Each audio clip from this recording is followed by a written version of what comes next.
21페이지의 20번 문제를 설명해 드렸는데 20번부터 22번까지가 다 같은 문제라고 했어요. 21번을 한번 보겠습니다. 어제 20번을 봤으니까 21번을 먼저 한번 제대로 설명해 드리고 21번도 유형자산 처분인데 푸는 포맷은 어제 알려드렸어요. 일단 그 처분하고자 하는 유형자산을 얼마에 사왔는지를 파악을 해야 돼요. 21번은 비품을 샀고 비품을 350만 원을 샀어요. 네, 뭐 유형자산 자체가 쓰려고 산 거니까 얼만큼 썼는지 파악해야 된다고 했어요.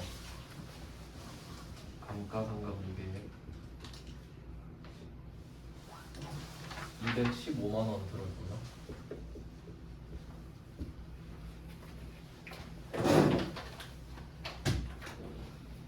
이걸 빼면 장부 금액이 나오죠.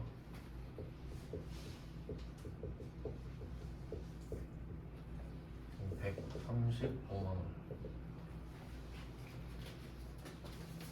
일단 유형자산 처분할 때는 장부 금액부터 구해놔야 됩니다. 항상 취득가액이랑 감가상각 누계액을 묶어두시면 돼요.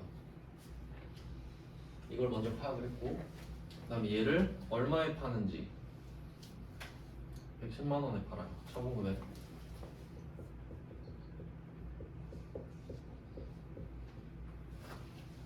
어제 한번 말씀드렸는데 이 문제가 난이도가 좀 더 높거든요. 20번부터 20번보다 왜 그러냐면 110만 원 써있죠.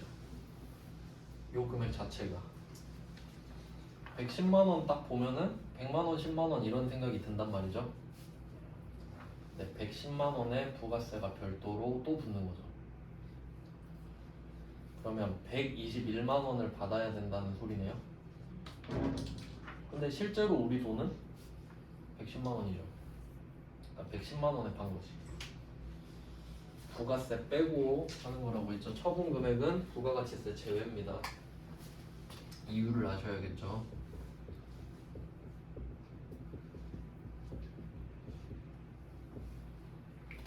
그래서 110만 원에 판 거예요. 이렇게 비교를 하면 처분 이익이든 처분 손실이든 나오죠. 얘는 처분 손실. 135만 원짜리를 110만 원에 팔았으니까 기분이 안 좋겠죠. 그래서 처분 손실 25만 원을 먼저 파악을 하고 시작하자는 거죠. 이걸 먼저 딱 그려놓고, 그리고 왼쪽에다 문제를 풀어볼게요. 이거 토대로 어제 한번 보여드렸는데 우선 이 두 개가 세트입니다. 이 두 개가 세트입니다. 그래서 장부 금액이 만들어지죠. 그러면 비품을 빼고 비품 350만 원에 감가상각 누계액이 붙어있죠.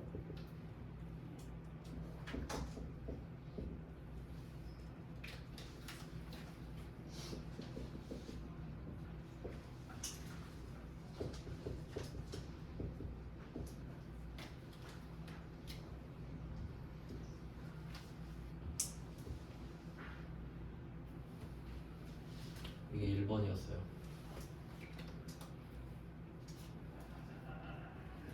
그럼 350만 원은 내려가고 215만 원은 올라가니까 순수한 금액은 135만 원이 내려가는 거랬죠. 그래서 이 1번 박스로 135만 원이 차감되는 겁니다. 주는 거니까 내 입장에선 135만 원이 나가는 거죠. 그리고 이걸 110만 원에 팔기로 했기 때문에 부가세가 11만 원이 붙겠죠. 11만 원을 내야 돼요. 그래서 부가세 예수는 11만 원 부채가 생기고, 요걸 2번으로 하겠습니다.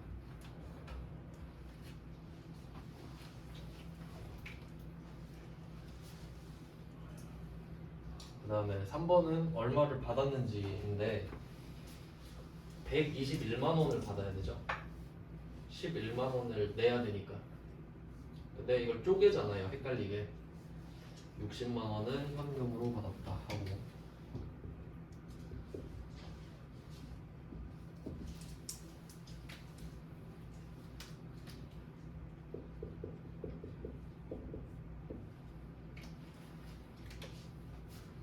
총 121만 원이 돼야 되거든요.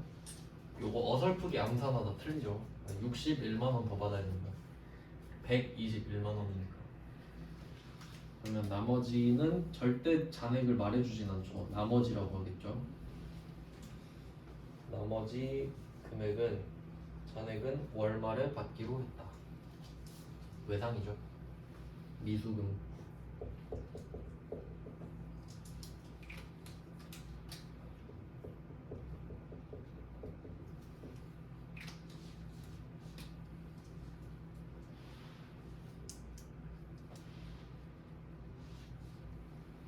이게 3번. 순서를 정했고, 그러면 이때 원리를 알려드렸었는데 1번 박스가 135만 원이 차감되는 거고요. 2번, 3번 박스 합치면 110만 원을 받은 거라고 그랬죠. 121만 원 중에 11만 원은 내야 되니까. 그래서 135가 나가고 110이 들어온 거예요 지금. 그럼 당연히 25만 원도 나와야겠죠. 처분 손실 차변. 여기 비었다고 여기 넣으면 안 되죠. 처분 손실은 비용이니까. 금액이 여기가 부족하잖아요. 여기다가 유형자산 처분 손실.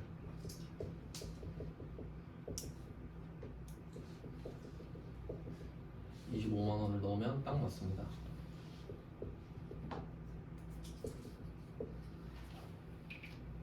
이렇게 풀어주시면 돼요.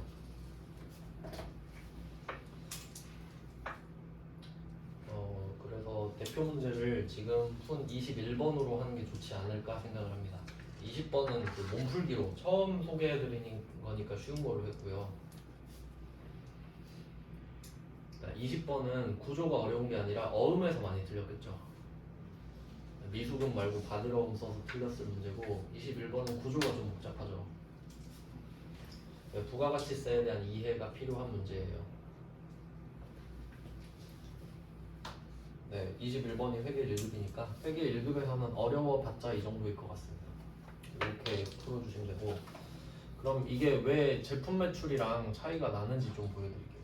왜 도대체 무슨 차이가 생기는 거냐. 이걸 그냥 제품 매출로 바꿔볼게요. 칸이 좀 좁긴 한데.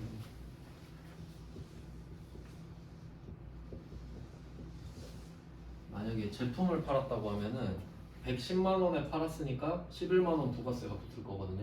그러면 제품 매출도 110만 원일 거고, 여기에 부가세 예수금이 붙을 거고.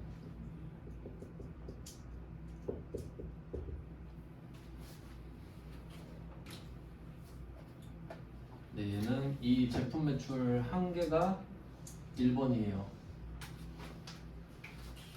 유형자산 처분은 두 개가 1번인데 제품 매출은 제품 매출 한 개가 1번, 그리고 부가세 예수금 요거 한 개 2번. 요건 똑같죠? 2번.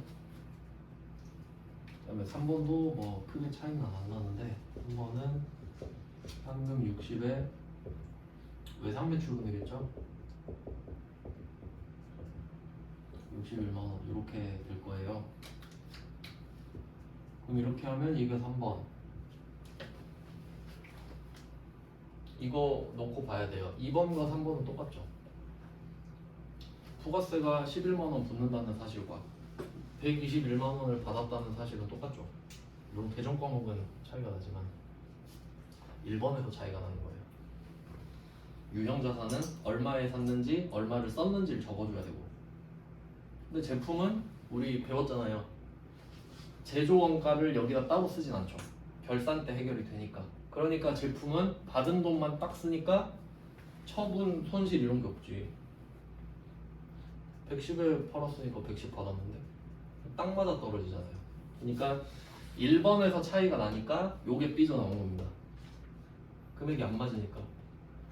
받는 돈은 121만 원으로 정해져 있는데 주는 금액이 달라버리잖아요. 그래서 차이가 나요. 20번, 21번을 해봤고 22번은 세무 2급 거라서 뭐 굳이 해볼 필요는 없을 것 같은데 답은 제가 다 달아놨거든요 블로그에. 그래서 좀 심화를 원하시면은 그 블로그 답을 보시면 되고 저는 일단 회계 1급 위주로 좀 하겠습니다. 그러면 입력을 한번 해볼게요.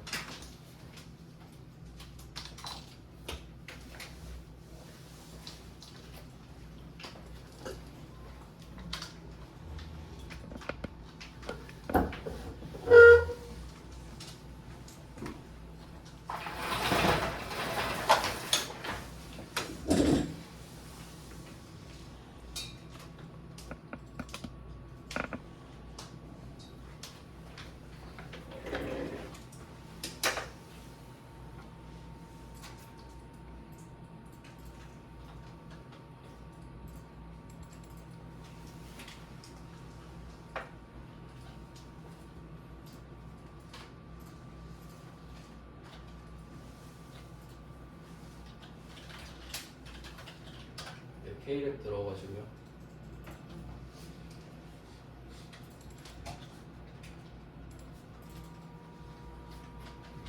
회사 골라주시고 메인 매출 전표 가겠습니다. 그럼 방금 풀었던 21번 문제를 입력해 볼게요. 그러니까 이런 문제들 때문에 적어놓고 보고 입력을 하라는 거거든요. 9월 15일 증비는 세금계산서 발급 11번이겠죠. 품목은 이제 드디어 제품 매출이 아닌 게 나온 거죠. 비품이라고 쓸게요. 그리고 공급가액이다. 여기다 또 착각하시면 안 되는 게 여기에 취득가액을 쓰면 안 되죠. 그건 샀을 때 적었겠죠. 샀을 때. 지금은 파는 거니까 얼마에 파는지 적어야 돼요. 110만 원.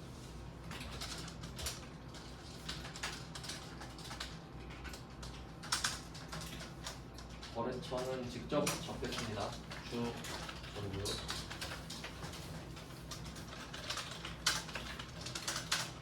전자 발급했죠 1번. 분계는 딱 봐도 혼합밖에 안 되게 생겼죠. 혼합으로 갔어요. 자 이제 어떻게 세팅할지 생각을 해볼게요. 지금 기본적으로 부가세 예수금 11만 원에 제품 매출 110만 원이 들어가 있는데 부가세 예수금 11만 원 맞죠? 그러니까 얘 빼고 다 갈아엎어야 돼요. 이거 하나만 살리고 나머지는 다 직접 다 써야 돼요. 그럼 일단 대변에 와야 되는 게 비품이죠. 그러면 이거 제품 매출, 상품 매출 바꿔야 됩니다. 금액을. 코드 번호를 찍고요. 코드 번호 찍고 F2번 눌러야 됩니다. 이걸 바꿔줘야 되니까. 기존에 있던 걸 바꿔야 됩니다. 요거를 F2번 눌러서 비품을 선택해주고 방법은 이렇게 알려드렸죠. 이 품목에다 적은 걸 보고 쓰면 됩니다. 그다음 대변 금액 바꿔야 되죠. 350만 원으로.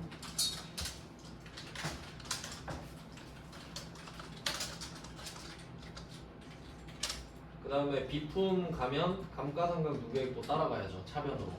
안 되니까. 차변 만들어 주시고 F2번에서 감가상각 누계액을 찾으시면 되는데 엄청 많죠? 근데 여기서 비품을 골라줘야겠죠, 당연히. 그리고 한 가지 방법이 더 있는데 이렇게 찾으면 조금 그 시간 낭비 거기다가 좀 떨리거든요. 잘 안 찾아지니까. 근데 요령을 알려드리면 비품이 212번이죠. 제가 관련 있는 건 번호가 연결돼 있다고 알려드린 적 있죠? 그럼 혹시 여기다가 2, 1, 3을 쓰면 어떻게 될까? F2번 말고 2, 1, 3 바로 들어가죠. 그러니까 요거는 2, 1, 3을 내가 평소에 외울 필요는 없지만 비품 보고 응용할 수 있죠. 네, 이런 방법도 있습니다. 편한 방법을 써주시면 되고. 근데 이때 감가상각 누계액이 저절로 361만 원 들어가요. 그럼 얘도 금액이 다르죠? 바꿔주세요. 215만 원으로.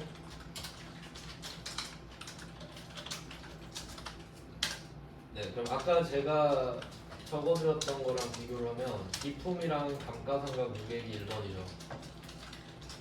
부가세 예수금이 2번이죠. 이렇게 대조하면서 볼 수 있어야 돼요. 밑에 두 줄이 1번, 위에 한 줄이 2번이잖아요. 그럼 이제 3번이 있으면 되죠. 3번. 얼마를 받았다. 그럼 차변에 두 개 써야 되죠. 현금 60이랑. 다 바꿔야 돼요. 금액을. 차변에 현금 60, 차변에 미수금이죠. 미수금 61만원.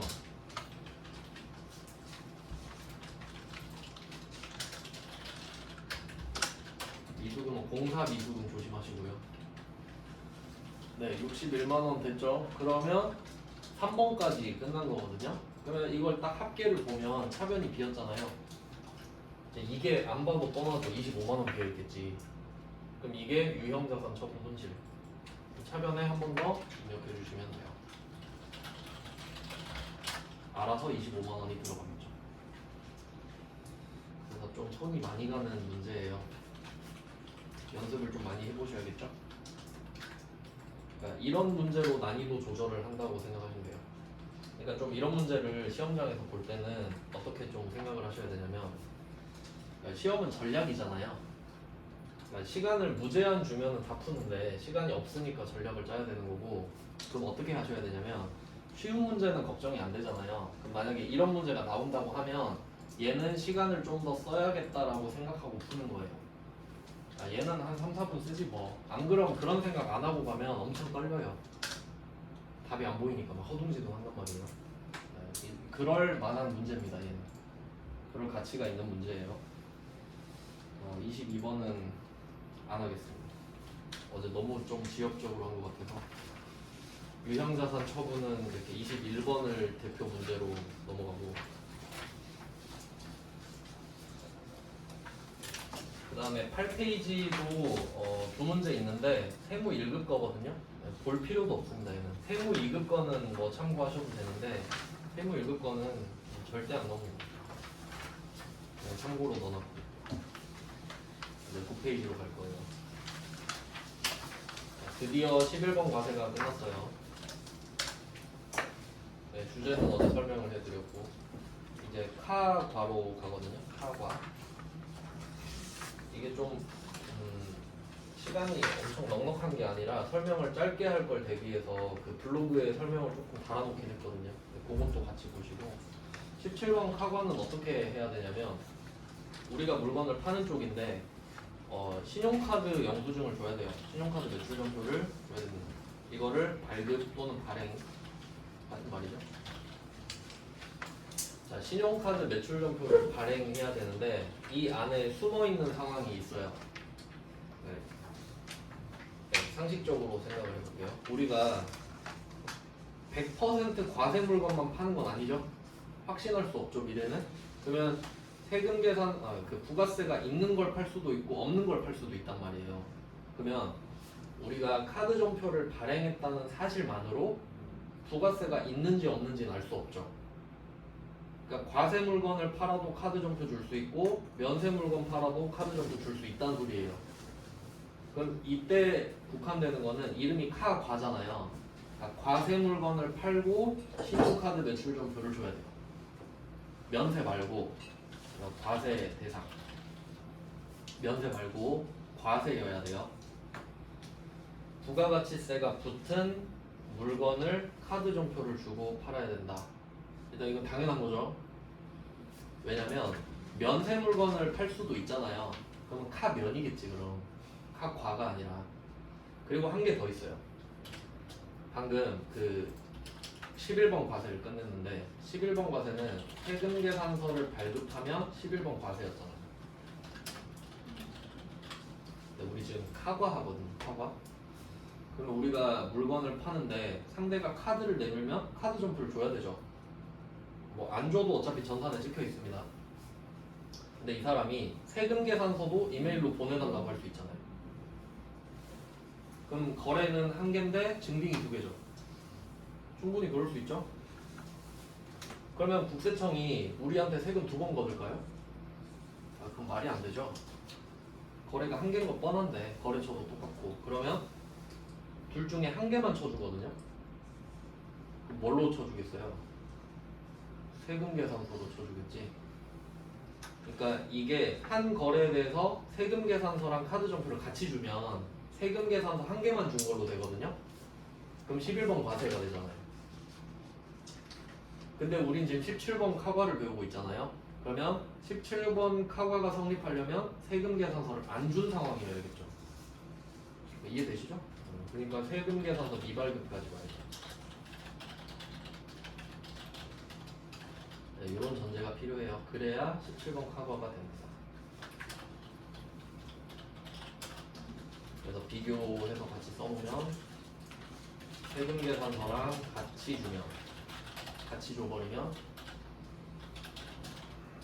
발급이랑 발행은 같은 뜻이에요. 11번 과세금. 네, 이렇게 하면 좀 틀릴 수 있을 것 같아요.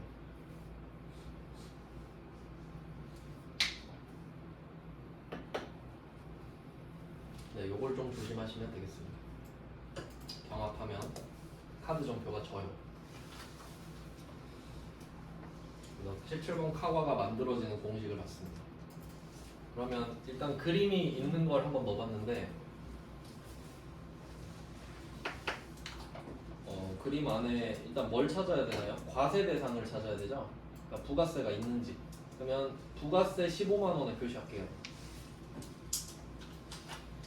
자, 부가세 15만 원 표시하시면 이게 과 중에 과죠. 과세니까.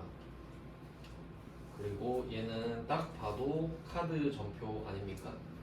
얘가 카고.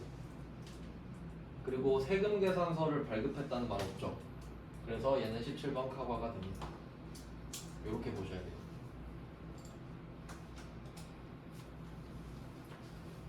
네, 뭐 찾아내는 게 중요하죠. 자, 그러면 답은 찾았으니까 입력을 한번 해봅시다. 입력은 10월 2일이에요. 10월 2일. 유형은 이제 드디어 17번이 나왔어요. 매출액 카과. 그러면 시험지에다가 뭐 매출 카과 정도를 적어놓으면 되겠죠. 매입도 카과가 있으니까. 17번이라고 쓰고요. 품목은 똑같이 쓸게요. 제품 매출이라고.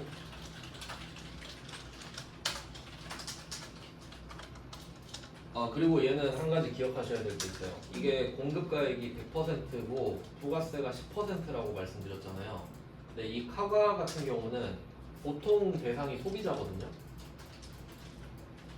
기업이 카드로 물건 안 사요. 수수료 때문에. 그러면 소비자한테 물건 가격 설명할 때 굳이 부가세 있다고 말할 필요 없죠. 기분 서로 안 좋으니까 이거 165만 원이에요 하면 그래서 이 소비자한테 주로 팔 때 카과를 쓰니까 카과에는 부가세가 붙은 금액을 쓴다. 이렇게 기억을 하시면 돼요. 그러니까 여기 110%를 써버리는 거지. 네, 그래서 공급가액에다가 165만 원을 한번 써볼게요. 그리고 엔터를 치면 저절로 나눠집니다. 그러니까 얘는 반드시 이렇게 써야 돼요. 근데 저도 이걸 자주 까먹는데 여러분이 실제로 시험장 가면은 이럴 일이 좀 많지 않을까. 그러니까 여러분이 암산을 너무 잘해서 165만 원 보고 머릿속에 딱 150만 원이 뜬 거예요. 아 이거 150이네 하고 공급가액에 150만 원 쓰는 경우 있겠죠. 쓰고 엔터 치면 금액이 깨져버리죠. 그럼 이때 어떻게 해야 돼요? 제가 처음에 F5번이 삭제라고 알려드렸는데 당황할 필요 없죠. 이럴 일 한두 번이겠어요? 그럼 가서 체크하고 F5번 삭제하고 또 쓰면 되죠. 그러니까 이런 거를 연습을 하셔야 되는 거예요. 한 번에 맞힐 생각을 하지 말고 틀렸을 때 고칠 생각을 하셔야 된다. 그럴 일이 훨씬 많으니까. 그래서 요거를 좀 생각을 해놓으시면 전혀 당황하지 않겠죠. 그러니까 실수해도 아 맞다 얘는 110% 써야 되지 뭐 이 정도 되지 막 한 번에 맞히라고는 별로 그게 중요한 게 아니라. 그 다음에 거래처. 거래처 찾는 법도 이것도 한번 좀 생각을 해볼게요. 서명에 있잖아요. 오른쪽 밑에 시그니처. 원래 오토그래프일 텐데. 서명 약수라고 써 있는데 산 사람이죠. 우리 팔았죠. 그럼 우리 거래처는 약수죠. 그럼 우린 누굴까? 가맹점. 용인전적이죠. 우리가 지금 카드사한테 돈을 받아야 되잖아요. 그게 가맹점이에요. 그 정도는 이해할 수 있죠. 그러니까 물론 당연히 오른쪽 위에 용인전자가 떠 있을 테지만 그래도 이것만 보고 맞힐 줄도 알아야 되잖아요. 그러니까 약수가 나한테 물건을 샀구나 정도. 약수 이름이 진짜 약수나라구나. 서명이 약수네. 네, 이렇게 적고 그 다음에 얘는 그 하나 새로운 게 생겼는데 신용카드사 왼쪽에 포커스 가죠. 이게 이 왼쪽 밑에 있는 게 있을 때도 있고 없을 때도 있거든요. 근데 만약에 얘가 있으면 어떻게 생각하시면 되냐면 순서가 있잖아요. 순서가 오른쪽에 이게 순서가 이렇게 공급가액, 부가세, 코드 이런 식으로 순서대로 쭉 가잖아요. 네, 요 전자랑 분계 있죠. 요 사이가 밑에예요. 그러니까 전자를 하고 밑으로 갔다가 분계로 와요. 전자 왼쪽 밑에 분계. 그럼 어떻게 알 수 있냐면 우리 거래처 적었잖아요. 거래처를 적었는데 전자가 체크가 안 돼요. 이것도 잘 아셔야 됩니다. 전자는 다 있는 게 아니라 이름에 계산서가 포함된 애만. 이렇게 알려드릴게요. 항목을 다 열고 할 수도 있지만 그럼 이렇게만 적어놓으면 여러분이 찾을 수 있어야 돼요.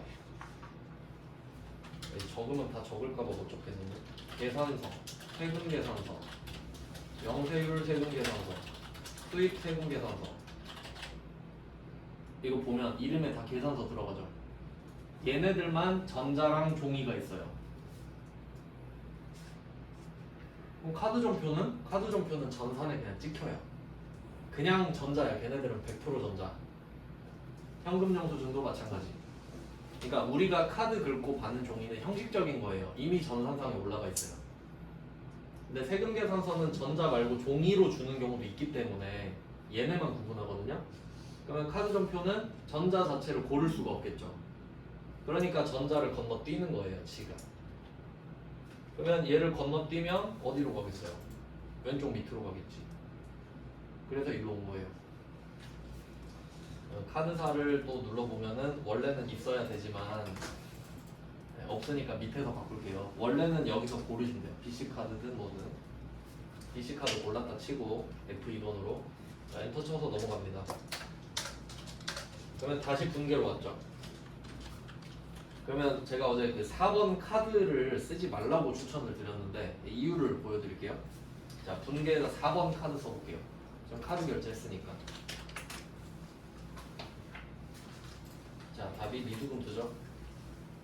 미수금. 근데 우리 제품 팔았죠? 제품을 팔았을 때 외상을 주면 미수금인가요? 외상 매출금 아니에요? 근데 미수금이죠. 그러니까 이게 정답이 아닌데 정답 처리를 해줘요. 근데 회사의 데이터가 잘못 쌓이고 있겠죠. 그래서 4번을 쓰지 말라고 말씀드린 거예요. 그러니까 얘는 그냥 혼합 가가지고 혼합 가서 우리가 알고 있는 대로 차변의 외상 매출금을 쓰는 게 좋지.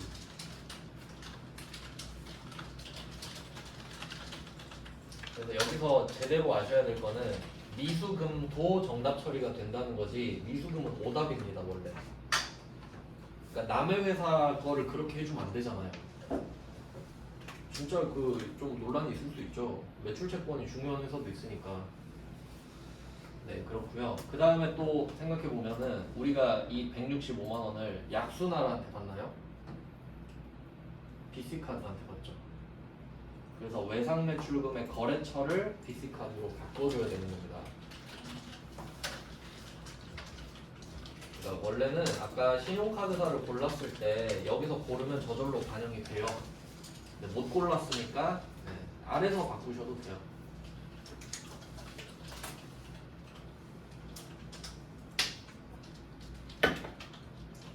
요거 그 블로그에 누가 질문하셨었는데 수강생 아닌 것 같은데 답변해줬거든요. 네, 그럴 수 있을 거라 생각해서 자세히 설명드립니다. 내용이 달라집니다. 그러니까 여러분은 시험에 합격하는데 다른 회사는 데이터가 잘못 쌓이고 있어요. 그렇게 돼버리니까. 네, 그럼 25번 받고 그리고 26번이랑 25번은 똑같은 문제인데 왜 같은 문제를 두 개 넣었냐면 25번은 증빙이 있죠. 26번은 없죠. 네, 이것도 좀 현실적으로 말씀을 드리면 이게 시험이 두 개가 있어요. 이걸 잘 알고 계셔야 돼요, 여러분이. 세무사 회에서 전산 자격증을 만드는 거예요. 전산회계, 전산세무. 국가공인 받았습니다. 근데 이게 100회가 넘었어요. 근데 옆에서 회계사가 보고 저거 돈 짭짤해 보이는데? 이 생각하겠죠. 회계사회에서 따라 만듭니다. AT라고. FAT, TAT 이렇게 있어요. F가 파이낸셜이고 T가 텍스거든요. 재무, 세무 이렇게 가는데 얘네들도 만들었어요. 근데 누가 더 공신력이 있겠습니까? 세무사회가 공신력이 있겠죠. 오래됐으니까. 근데 시험 스타일이 너무 틀딱이에요. 그러니까 상식적으로 생각해봐요. 여러분이 증빙 처리를 하는데 누가 말로 해줘요? 220만 원에 팔았습니다. 이래요? 근데 26번 문제가 그렇잖아요. 그러니까 이게 세무사회 스타일이에요. 26번이. 그러니까 실제로 적용이 잘 안 되겠지. 그러니까 이 시험은 독해력을 기르기엔 좋아요. 읽고 그런 상황인가? 이런 느낌. 근데 회계사회가 그걸 캐치한 것 같아요. 얘네들은 문제마다 증빙이 있습니다. 심지어 컬러풀합니다. 실제 색깔 다 넣습니다. 그럼 뭐가 도움이 될까요?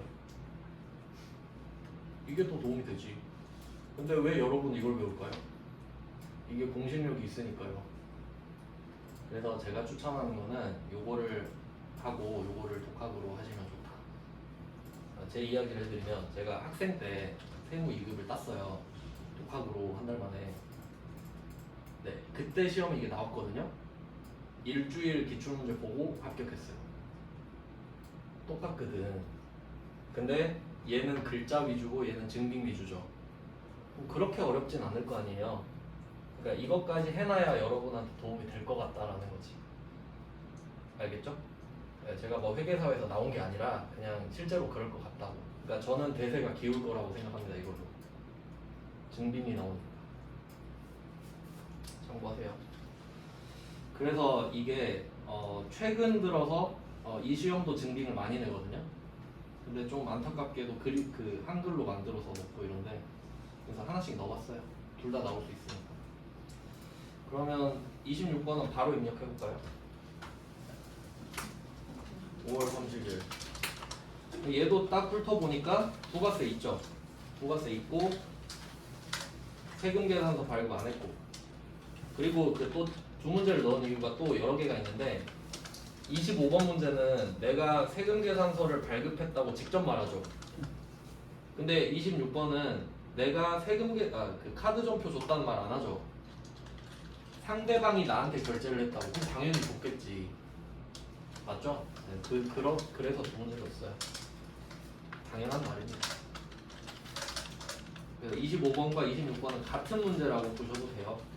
유형은 그래서 17번 하고 제품 매출. 네, 공급가액은 아까 알려드린 대로 220만 원을 써야 됩니다.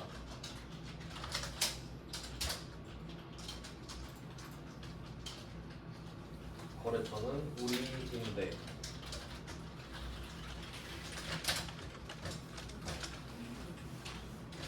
이번에도 전자가 패스죠. 카드는 안 골라지고 중개로 가셔서 혼합 결제로 혼합.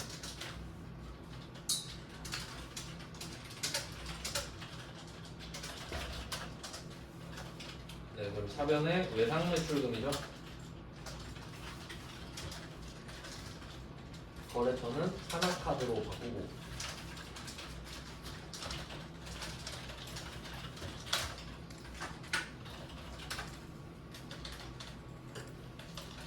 네, 같은 문제예요.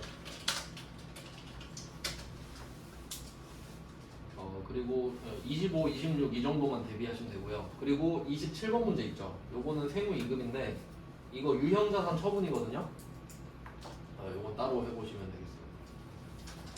그러니까 유형자산 처분 아까 한 거 있잖아요. 근데 거기서 증빙만 세금계산서 대신에 카드 전표를 주는 거지. 그 정도 응용은 되시죠? 네, 넘어가겠습니다. 이제 10페이지. 이제 현과입니다. 현과. 자, 현과도 볼까요? 지금 카과는 봤는데 카과. 현과도 똑같지 않겠어요? 현금영수증, 뭐 발급 이런 식으로 나오고 있죠. 과세 대상, 세금계산서 미발급은 똑같겠죠? 네, 응용력을 불러봅시다.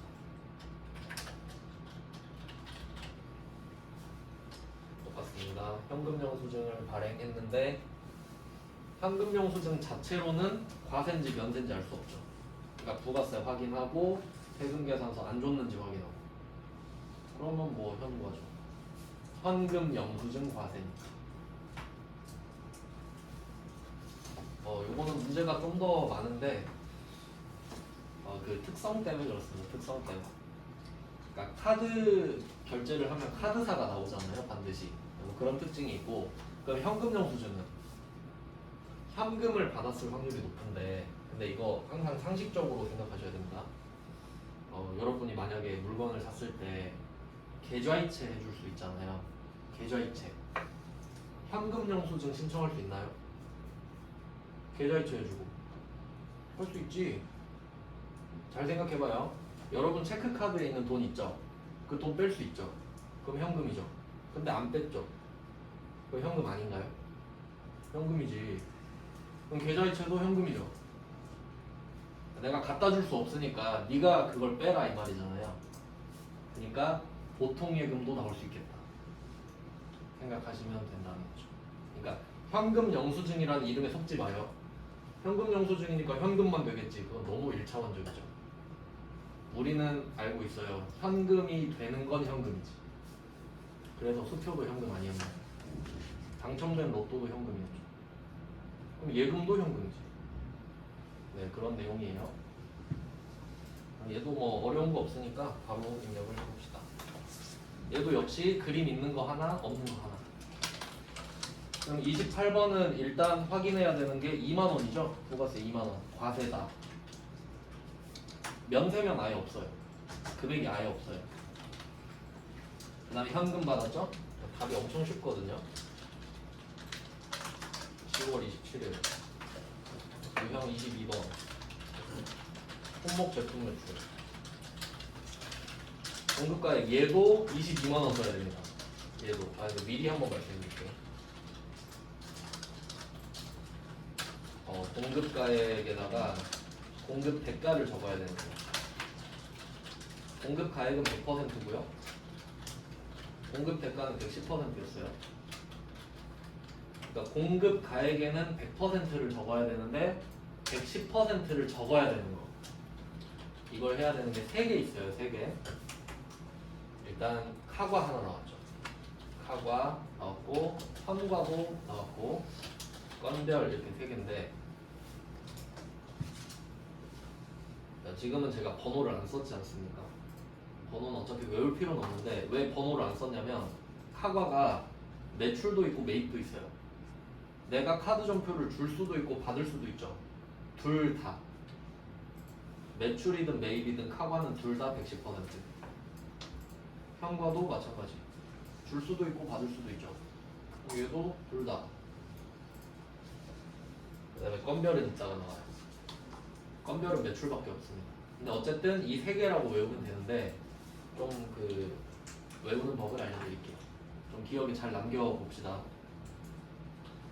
카과는 카드 결제고 현과는 현금 결제죠. 보통예금 포함.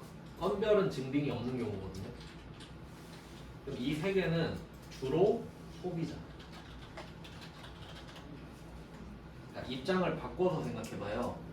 여러분이 소비자 입장에서 카드 잘 쓰고 현금은 잘 안 쓰겠지만 어쩔 수 없이 현금을 써야 되면 현금 영수증 요청할 수 있죠. 그 기프티콘 받았을 때 물어보죠. 기프티콘 받은 거 쓸 때 현금 영수증 할 거냐 물어보잖아요. 그러니까 그 사람이 결제한 게 아니라 내가 돈을 쓰는 게 되거든. 그러니까 기프티콘을 받으면 현금 받은 거랑 똑같은 거예요. 내가 지금 그걸 쓰니까. 그래서 현금 영수증을 하는 거거든요. 그럼 그럴 때 여러분 쓸 수 있죠? 그리고 영수증 버려주세요 많이 해봤죠? 그게 건별이거든요. 증빙 없는 거. 그러면 이 세 개는 거의 소비자죠? 소비자는 우리는 부가세 별로 신경 안 쓰죠. 그러니까 부가세 포함된 금액을 쓴다 이렇게 생각을 했어요 저는. 알겠죠? 어떻게든 외우셔야 되니까. 네 그렇습니다. 그래서 현과도 110%를 써주세요. 저는 좀 이유를 알아야 납득이 되는 스타일이어서 그냥 외워라 하면 좀 싫지 않아요? 그래도 이런 노력이라도 좀 해야. 네. 그럼 여기다가 22만 원을 쓰시면 돼요. 혹시 잘못 적었더라도 이걸 다시 고치셔도 돼요. 그냥 이렇게 20만 원, 2만 원. 거래처는 이슬비, 전자업적. 중개는 현금 하면 끝나겠네. 1번. 뭐 혼합하셔도 되는데 저는 현금을 선호해요. 쉬우니까. 그러면 이 문제는 이렇게 일자로 쭉 쓰잖아요. 솔직히 이거 10초 컷입니다. 22 제품 매출 22만 원 이슬비 1번 찍으면 끝 아니에요? 그러니까 이거는 보너스 문제. 이런 건 주워 먹는 문제죠. 네, 29번은 똑같고요. 그 다음에 문제가 많은데 밑에 거는 다 세무 2급, 세무 1급이거든요. 그냥 뭐 이런 것도 있나 보지? 이 정도 보시면 돼요. 우리는 입력을 할 줄 아는지 물어보는 시험이에요. 지식을 물어보는 게 아니라. 네, 이렇게 해서 현과도 봤고요. 그 다음에 건별. 건별은 좀 설명만 하고 좀 주겠습니다. 이제 네 번째란 말이죠. 11번 과세, 17번 카과, 22번 현과. 그 다음에 건별인데 건별은 한 건당이란 소리예요. 네, 회사끼리는 건별로 안 팔잖아요. 소비자한테나 건별로 팔지. 그런 뜻인 것 같아요. 그러면 건별은 어떻게 정리가 되냐면 그 지출증빙, 적격증빙이라고 말씀드렸는데 같은 뜻이에요. 지출증빙을 안 줬을 때 증거를 안 줬다 이거지. 근데 여기서 그 지출증빙의 의미를 아셔야 되거든요. 지출증빙은 기록에 남는 거예요. 기록에 남는 거. 무슨 소리인지 생각을 해볼게요. 여러분이 만약에 그 물건을 팔 때 세금계산서를 전자로 주잖아요. 이메일로 홈택스 들어가가지고 세금계산서 발급을 하면 홈택스 전산에 남죠. 그러면 국세청이 바로 아는 거야. 아, 얘 물건 팔았구나. 그럼 소득세도 걷고 부가세도 걷어야지. 그럼 이거는 뭐 빼박이죠. 그럼 내면 돼요 그냥. 카드 긁으면 카드 긁은 게 금융감독원으로 날아가요. 국세청이랑 행정 뭐 교류하겠죠? 현금 영수증은 역시 전산에 기록되죠. 이런 애들은 기록에 남으니까 그걸 분류를 해주는 거예요. 세금 계산서가 남으면 11번, 카드 정표가 남으면 17번, 현금 영수증이 남으면 22번. 근데 내가 아무것도 안 준 거야. 그럼 기록이 안 남죠. 그러면 만약에 간이 영수증을 주는 건 어떨까요? 그 종이 빈 거 있죠? 금액 빈 거. 그럼 내가 이 종이 영수증을 손으로 적어가지고 상대방한테 줬어요. 이거 국세청이 알아요? 모르죠? 그럼 국세청 입장에서는 안 준 거라고. 그러니까 간이 영수증을 우리가 발급해줬다 하면 이게 지출증빙이 없는 거예요. 아니, 국세청이 모르니까. 가서 귓속말 해주면 알겠죠. 근데 모르잖아요. 줄 때는. 그니까 없는 거라. 그래서 그 유형별로 다 넣어놨는데 그 34번 문제 보면 간이 영수증 발급 써놨잖아요. 이것만 표시하면 되지.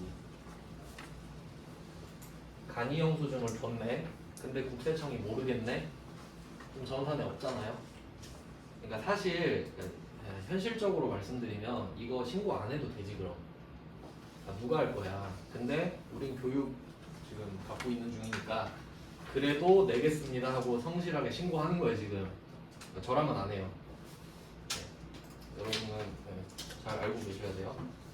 그 다음에 35번 보시면 거래명세서 발급 있죠. 느낌이 오시나요? 거래명세서?